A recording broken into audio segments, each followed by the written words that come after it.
Alors, chers étudiants, chers stagiaires, chers élèves de première année bac, maintenant, on va passer à l'élaboration des états de synthèse à partir de balance des comptes.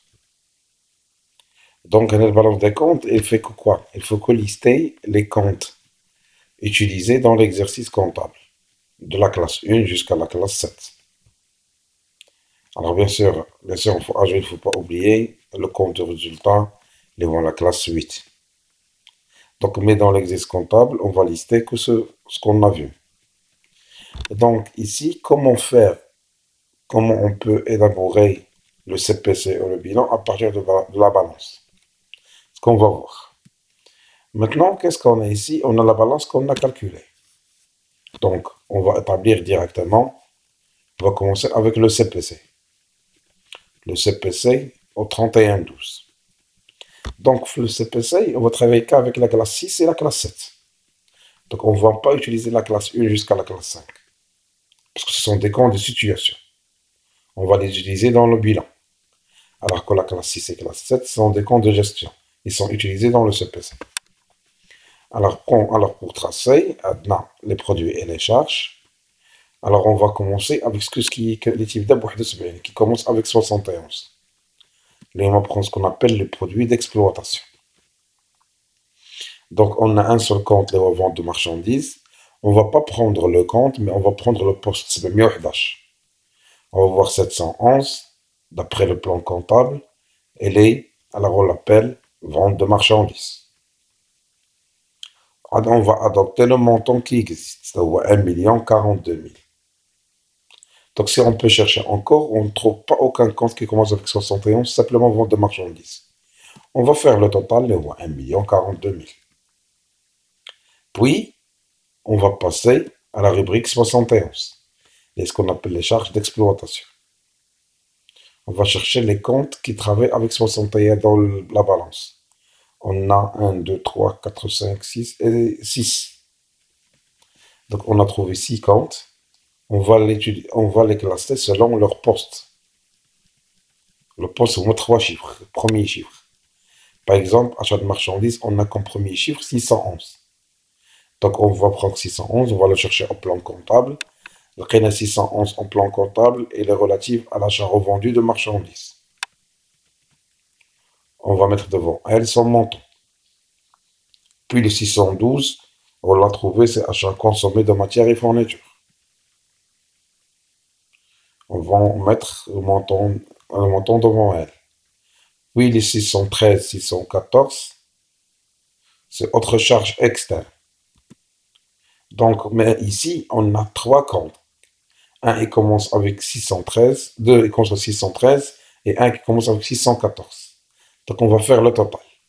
On va prendre 4 000 du solde débiteur, plus 15 000, plus 1500. Non, c'est 15 000 plus 1500 plus 300. Ça va vous donner un totalité de 16 800. Ah, il ne faut pas oublier, alors je m'excuse parce que je ne l'ai pas cité dès le début, dans les CPC, on ne travaille pas avec les sommes, on travaille avec les soldes. Parce qu'on ne peut pas travailler avec les soldes, parce qu'il y en a dans les sommes débit crédit. On veut un montant net. C'est pour cela qu'on travaille avec les soldes.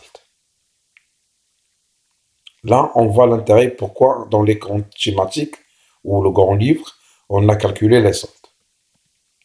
Puis, après le 613, 614, et on a le 617, les charges de personnel. Donc, de combien? De 8000.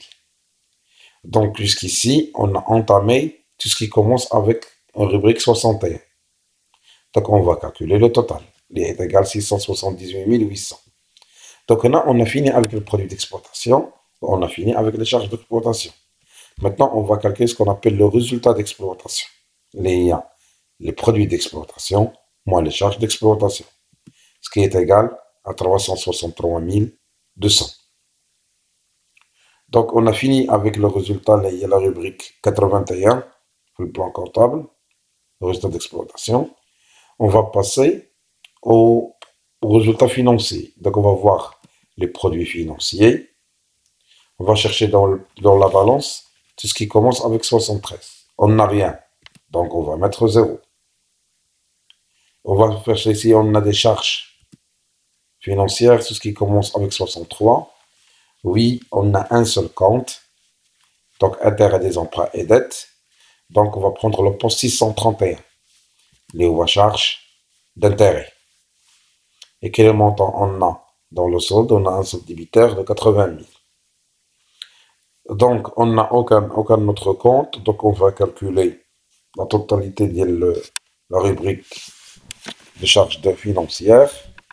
Plus qu'on a déjà on n'a rien fait le produit financier, donc on va calculer le résultat financier, les produits financiers moins les charges financières.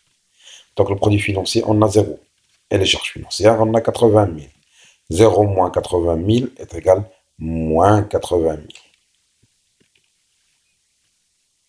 Donc on va passer au résultat courant. Donc c'est quoi le résultat courant? C'est le résultat d'exploitation, les 363 200, plus le résultat financier, les moins 80 000. Donc 363 200 plus moins 80 000, ce qui est égal à 283 200. Donc jusqu'à maintenant, on a entamé le résultat courant. Maintenant, on va passer au résultat non courant. C'est la rubrique 75. Bien sûr, on va commencer avec le produit non courant. Si on peut chercher, on n'a trouvé rien qui commence avec 75. Donc, elle est égale à 0. On va chercher ce qui commence avec 65. Charge non courante, bien sûr, on n'a rien. Donc, pour calculer le résultat non courant, c'est 0 moins 0 est égal à 0. Donc, on n'a rien dans le résultat non courant. Dans le résultat courant, on a 283 200. Maintenant, on va passer au résultat avant impôt. Le résultat avant impôt, c'est le résultat courant. Il y a ce qu'on appelle la rubrique 84, plus le résultat non courant, il y a la rubrique 85. Donc, ce qui est égal à 283 200 plus 0, il y a 283 200. Donc, puisque dans l'exercice, je ne vous ai pas donné un taux d'impôt, donc on aura l'impôt sur le résultat parce qu'on est gagnant ici. Donc l'État, normalement, il doit nous prélever l'impôt sur les sociétés ou l'impôt sur le résultat. Bien sûr, il y en a tout un calcul à faire. Le résultat fiscal, les réintégrations, les déductions. Mais ça, on va le voir dans une séance de la fiscalité. Donc, impôt sur le résultat, vu dans l'exercice qu'on n'attendait rien du tout, donc l'impôt sur le résultat est égal à 0. Donc, le résultat net de l'exercice, ou le résultat avant impôt, moins l'impôt sur le résultat. Donc, le résultat avant impôt, il y a soi-disant 283 200 moins 0, ce qui est égal à 283 200. Alors, grâce à ce rapport, on a pu calculer le résultat du CPC. Alors, donc, cet exercice-là, il nous a montré comment utiliser la balance pour établir le compte de produits et charges. Alors, on va dans une vidéo prochaine, on va voir comment, à travers la balance, on peut établir le deuxième état de synthèse, le bilan de clôture. On vous remercie de votre patience. Passez une excellente soirée et à la prochaine.